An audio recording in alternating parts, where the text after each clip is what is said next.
Stop trying to persuade me to let it go. There's no point trying to change my mind. He was in the wrong and I'm just so angry. But what? I know it's hard, but try to look at things from his perspective. I do understand, and I can see it from your point of view. You've got a right to be angry, but I wonder if there's a way to resolve this situation by cooperating.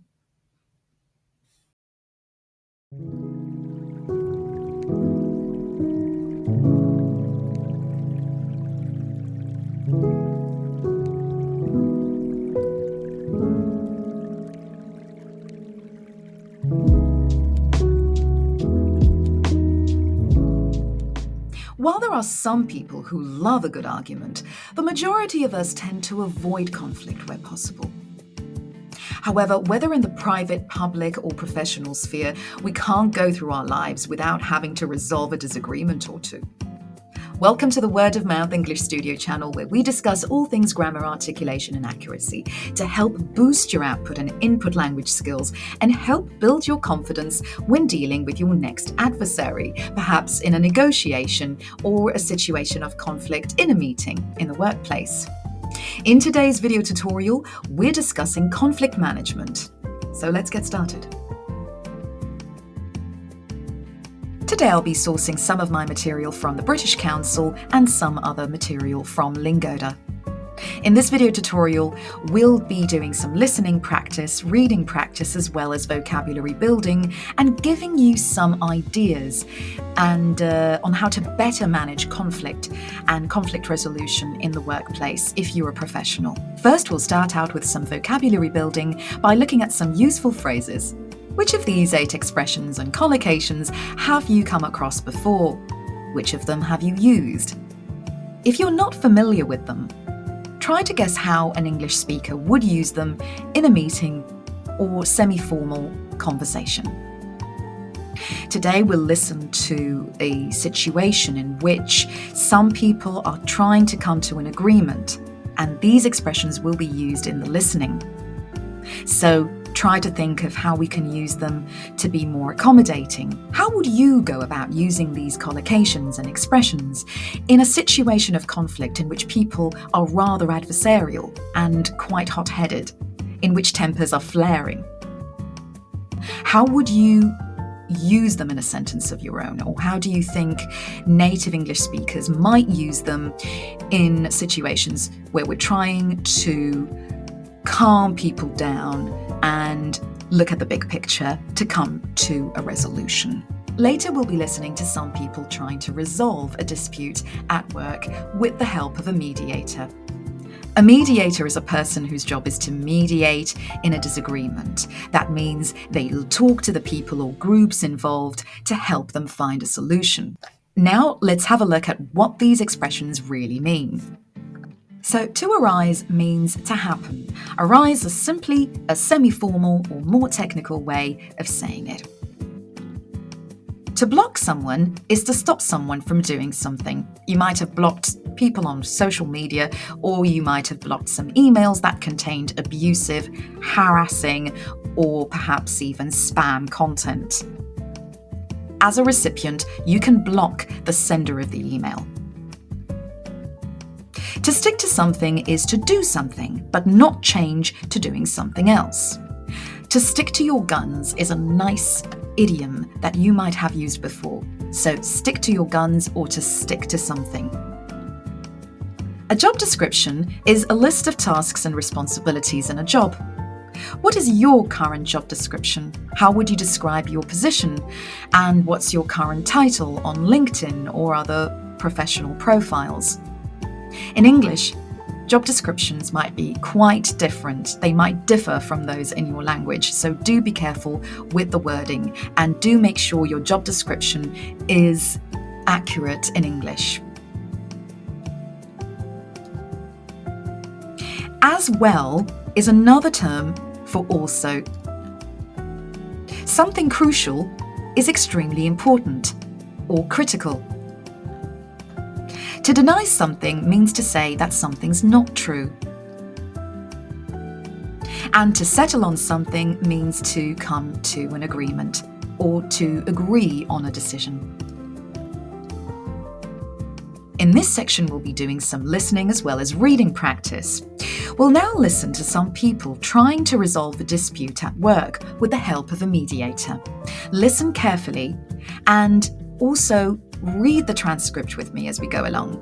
Try to find all the phrases and expressions or collocations that we've looked at previously a few seconds ago to see how they are used in sentences and a context.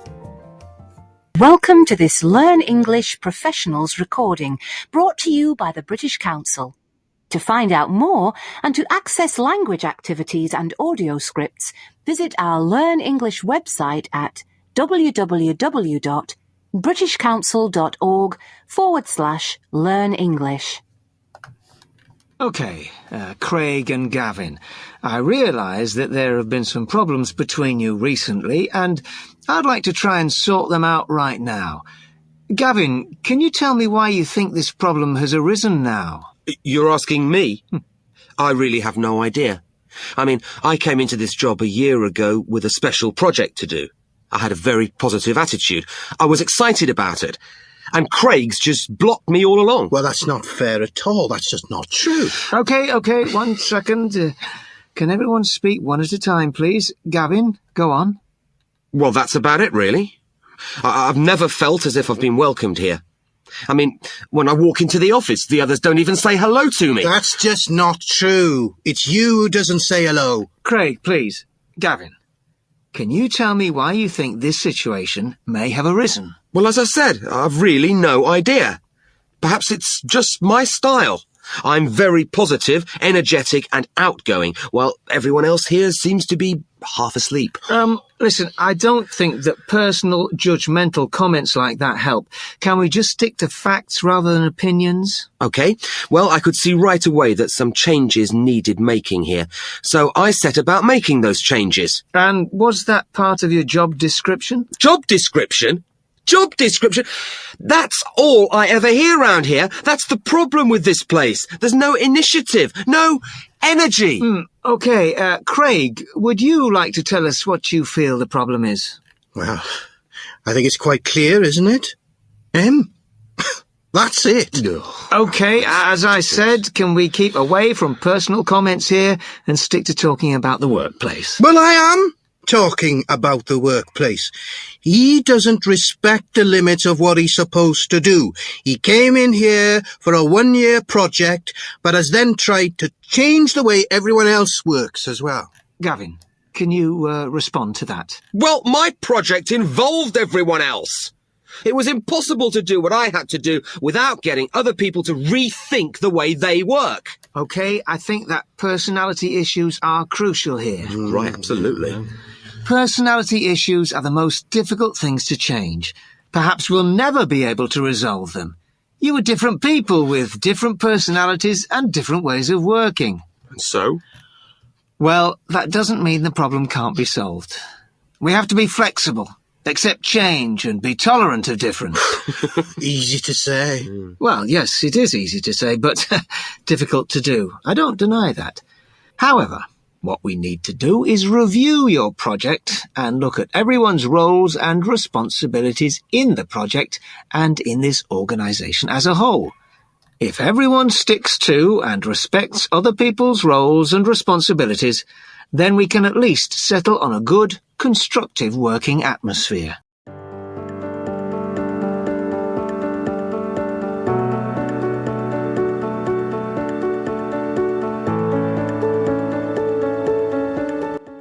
So what did you think about the discussion?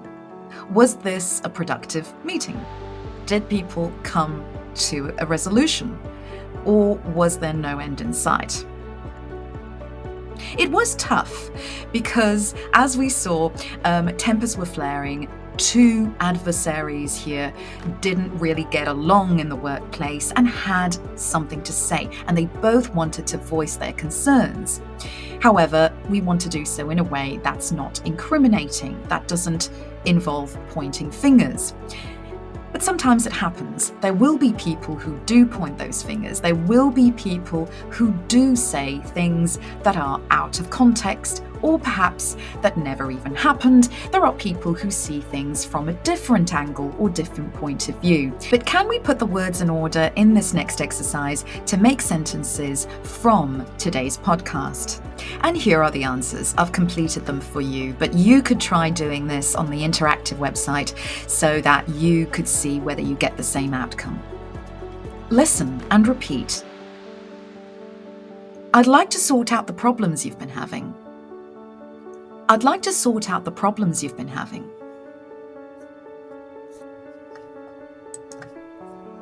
I really have no idea. I really have no idea.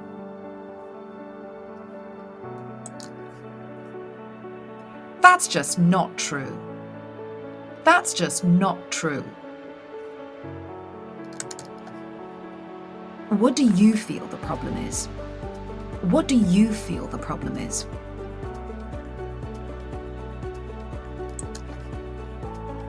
Let's keep away from personal, judgmental comments like that.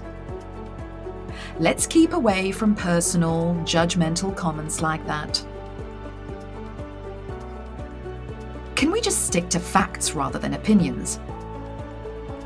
Can we just stick to facts rather than opinions? He doesn't respect the limits of what he's supposed to do. He doesn't respect the limits of what he's supposed to do. Can you respond to that? Can you respond to that? If you enjoyed the useful phrases we heard in the British Council podcast earlier, then here are some further phrases to help you be more tactful in situations of conflict. Listen and repeat for pronunciation and tone. I understand your point of view. I understand your point of view. I can see where you're coming from. I can see where you're coming from.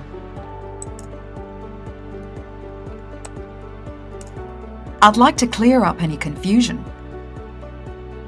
I'd like to clear up any confusion. I appreciate your honesty. I appreciate your honesty. You've got a right to be angry. You've got a right to be angry. I understand what you're saying, but... I understand what you're saying, but... Try to put yourself in her shoes. Try to put yourself in her shoes. When it comes to idiomatic phrases, it's important to note that idioms are really fixed expressions and collocations that don't require much modification at all. In fact, very little modification should be done, if anything. So don't try to change too much about the sentence or the structure, otherwise you risk being misunderstood, right? So the only things that really should be modified would be things such as personal pronouns, such as in the case of putting a singular into a plural, or to conjugate female, male, and neutral pronouns, for instance. Or the other thing that you might definitely need to change would be the article, the use of article from definite to indefinite, or the zero article, for example. Right, so at the beginning of today's tutorial, you might recall me explaining that there are indeed some key rules to keep in mind when it comes to successful conflict resolution. And here are 4 of those key rules as agreed by business experts as well as expert psychologists. Firstly, stay calm at all times.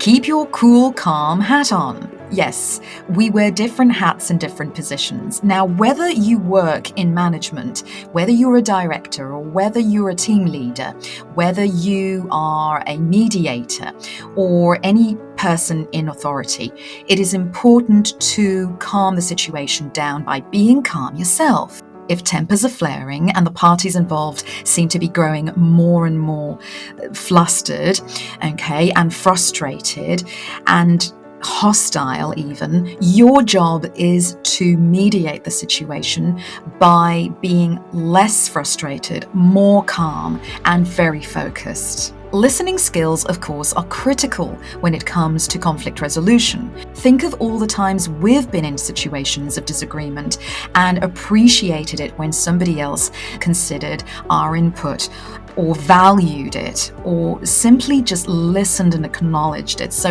acknowledgement as well as listening are critical, particularly if you want to remain on your partner's good side. And if you want to foster good working relationships with them in future, acknowledge the other party's point of view at all times. And this is really hard to do.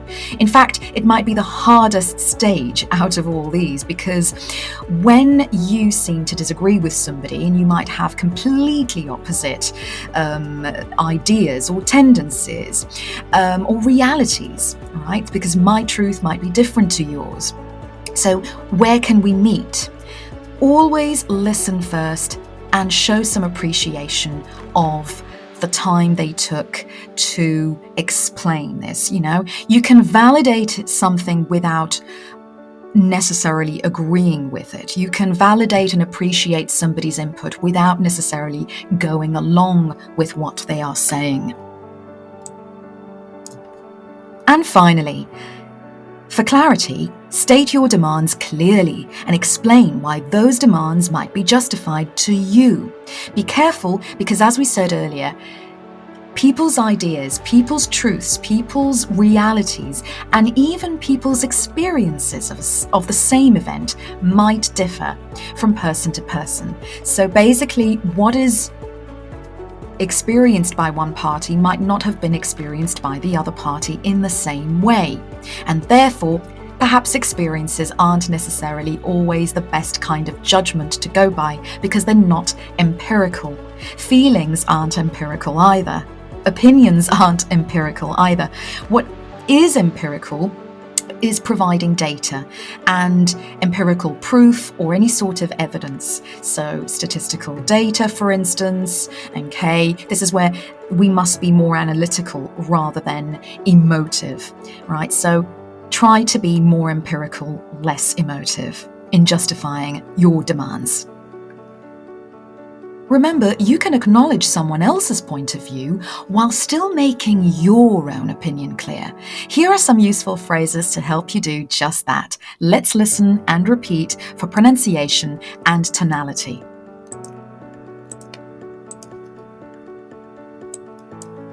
I hear what you're saying, but I'd like you to try to understand it from my point of view.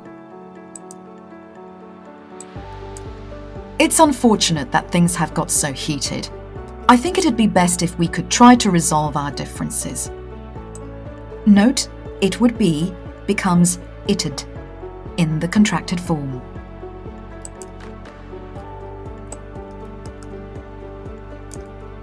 I understand your point of view and I respect it, but I think both sides need to compromise to reach an agreement.